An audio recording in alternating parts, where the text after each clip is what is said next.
Austria to everybody. I'll try to give you an honest and an unembellished picture, so to say, from Austria in this regard, and maybe also delve a little bit into the politics or into the system we have here in Austria. Um, First of all, let me say I'm Martin Semberger. I'm the head of the Task Force on Public Sector Information and Open Data in the Federal Ministry for Digitization. And Robert will also join to the presentation. He is actually from the Austrian Federal Computing Center, responsible for the Austrian data portal. And the previous months have been really intense, and in particular with regard to COVID-19. But we've gathered lots of experience. Let me just say beforehand, we have had the impression that it was rather a cat and mouse game, so to say, with regard to COVID-19 data. First, let me say that actually in Austria, we still don't have a unified access regime. That's one challenge. So the availability of data always depends on the willingness of the different stakeholders and public sector bodies.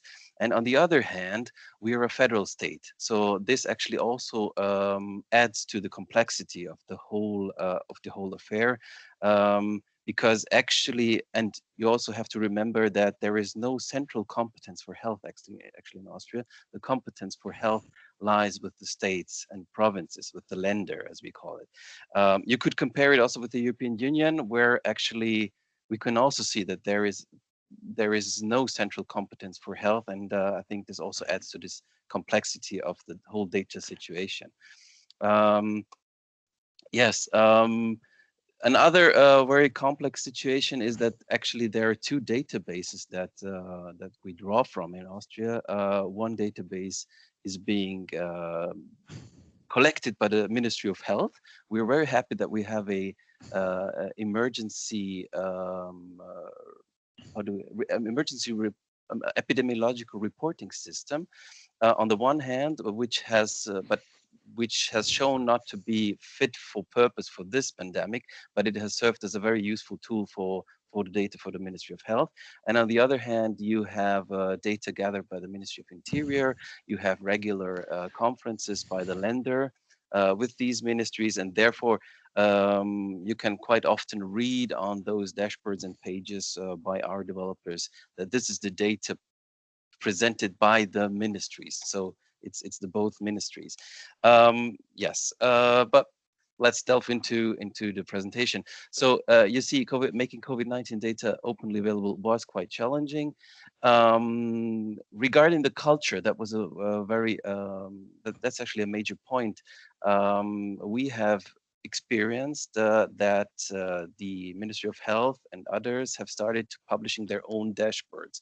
The Länder have started publishing the dashboards, but the problem with these dashboards was that they were not following the principle of open by design. Thus, the data being published, and that was actually the argument by the publishers. This is public data. This is their response, so to say, with regard to this word response. They're informing the public through these data, through these dashboards.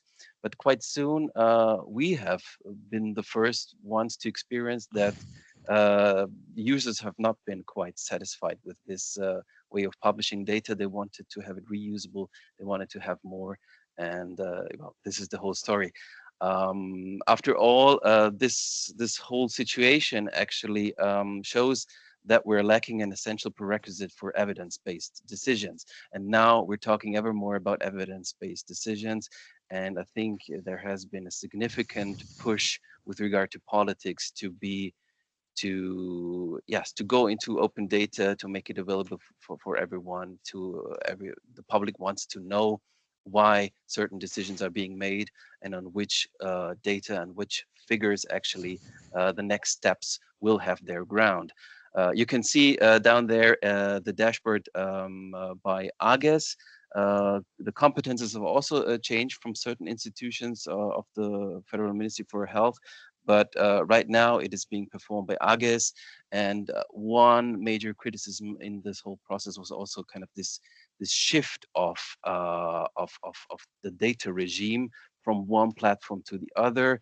So there have been quite significant problems, and actually this contributed to a kind of, I would say, not really good situation that researchers and developers had the impression that data is not being handled that trustworthy, and suddenly a completely new data model has been introduced. And but we fully understand the situation is very difficult. As you see in a federal state, you also have to wait for the data coming from the lender.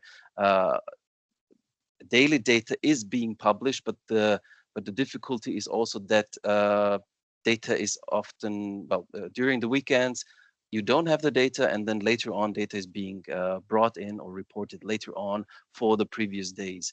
And therefore it's always also difficult for journalists to say what is the current trend, what is the current situation. But I think we've all become quite some experts in this analysis of data, and at least every evening in the news we're closely following what is happening there. But one of our major efforts as an open data team and the open data portal was quite soon to go into making available a COVID-19 open data info portal, to raising awareness on what is necessary, and that is not enough to only have some dashboards where web scraping techniques are necessary to extract the data. But yes, since Austria is still, and this is a quite frank picture, is still to a certain degree also lacking this culture of proactive data publishing. Maybe also due to the lacking laws in this country, but we had the impression we have to inform a bit more, and so we've done this, and we have seen that the community has reacted quite positively to what we are doing. And I guess Robert will also tell you later a little bit more on how his experiences were, because our Twitter account was quite active. We've gathered a lot of response, and tried to put all this information on this info portal, telling the people what is necessary to have. So interactions were quite high. And yes, the portal was online since about April 2020. Yeah, that's always somebody calling when. So, but one major what we are doing in Austria actually, and how do we assess the economic and societal effects, is actually by assessing the apps created through this data. And I must say that, well, you can see there are about 59 apps and visualizations that have been created on the basis of this data. It's quite impressive. And one trick about this open data info portal was also that we actually linked the metadata of the Ministry of Health's data sets to this open data info portal, which allowed us to properly trace a little bit more the reuse of the data. So we could closely see a surge in demand. You know that we've been discussing quite often that we cannot really trace the data because it's being published. We only have the metadata, but we don't know how data is really being used. But this actually also gave us a tool to see, yes, indeed, these data sets are really being demanded and are being used. You can see here how the demand developed actually since the launch of the COVID-19 info portal, and this proactivity, and that the Ministry of Health. Yes, I forgot to mention the Ministry of Health then later on started publishing open data sets after an intense dialogue with us. And yes, and through this openness, you can see that demand has surged quite heavily. So we doubled the daily visits on our data portal, and the trend has not kind of gone down. So we're still at this level. And you can also see through the Google search demand that indeed this demand has surged quite a lot. But I will now give the word to Robert, who will also follow you through the new Austrian Corona Alert level system. Robert. Yeah, thanks, Martin, for the introduction. My name is Robert Harm. I'm from the Austrian Federal Computing Center and responsible for the open data portal data.gv.at. And as Martin mentioned, we tried to be an information hub relating to COVID-19 information. to provide easy access to information and data as far as it was possible, with all the challenges Martin has mentioned before. As we also we're very active on social media, and we noticed that due to lack of information on where to get the data, we were often the first point of contact for getting data from the administration, and we tried to funnel these requests to the appropriate ministries and to set up a dialogue which in the long run resulted in really some good outpoints, like we managed to create specifications together with the National Broadcasting Agency and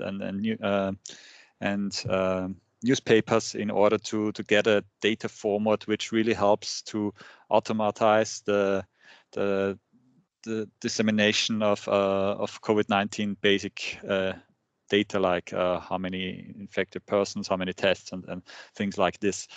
The challenge really was to get, as Austria doesn't have an freedom of information law yet, that the culture that was the biggest challenge here. It wasn't much a technical challenge to some extent perhaps, but rather to get the mindset into that data has to be handled first before building dashboards or visualizations, which are good and are needed, of course, but in order to get a large dissemination of information, you first have to make sure that the data is available as in an easy reusable format. And later I will come to the vaccination data, where this process has much improved since the beginning of the COVID-19 crisis. But coming back to the Corona Ampel, it was one data set that we managed to publish together with the related ministries and responsible data owners, which actually is a traffic light system which displays on a district level the corona the corona level, like on a traffic light, red being it's very many infections, and green it's relatively low infections, for example, based on criteria managed by researchers and lots of other stakeholders. From this data set, 16 apps were created, as Martin mentioned before. This is a really good relationship, or a really good outcome, as in general the open data portal in Austria is very very sophisticated in terms of having a very high apps to dataset ratio. We have about 600 apps currently registered on our portal, so it really shows that open data has the potential to really transform not only the administration, but also create value on a societal or economic basis to boost local economies, and also on regarding COVID data. You see that there is a demand, and small developers or companies, local companies, or even big companies are using the data to build new apps or to integrate them into their existing services and enhance their data, for example. Can you please go to the next slide, Martin? I said before, the vaccination data is the most recent data set, COVID-19 related data set, and here we were very happy to see that the processes within the ministries have already improved a lot, and the understanding that data first and is important, more important than building a good looking dashboard, which also is the case in here. That this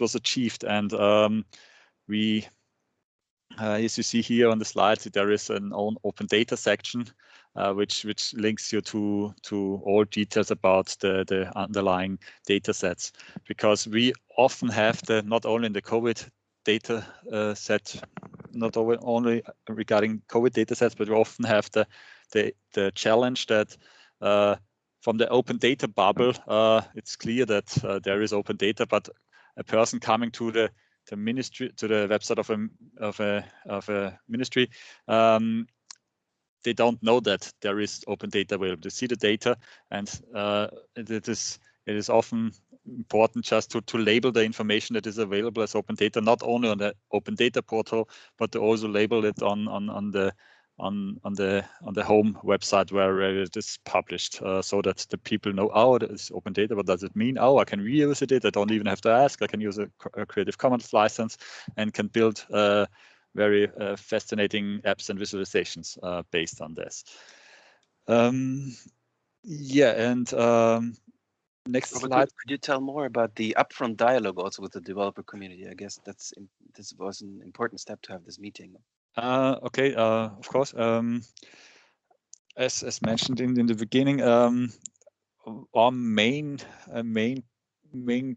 channel of communication actually is Twitter, where we manage to collect different demands from the community, really from a very this data set would be good, and up to how a specific file should look like, and if it's UTF-8 or another very technical specification. And we managed to collect this data, aggregate it, and forward it to the actual developer of the vaccination data board. And this dialogue was very productive, and it showed the potential social media can have if it's actively managed by administrations, because there are unfortunately also examples where it's just a public a release channel for news or Presseaussendungen, Press release, yeah. Press releases, yeah, and the potential for communication with the actual citizens is often not yet fully used, and this here in the COVID-19 sphere, it shows that it's really, it can be a win-win situation if you choose to start the dialogue and use the data and feedback to improve your processes and data. This was really fascinating to see, and was really a good development. Let me just add briefly, because actually the Ministry of Health or the developer themselves, even at the level of the cabinet, decided to invite those journalists, developers, and so on. We have actually had on Twitter to a meeting to discuss what will be necessary for what do they need on this vaccination data. And I think at least these learnings show some cultural change, and that was very fascinating to see. Yeah. Okay, then as also from as we discovered here, the daily visits have doubled since the vaccination data has been released, and is continually increasing.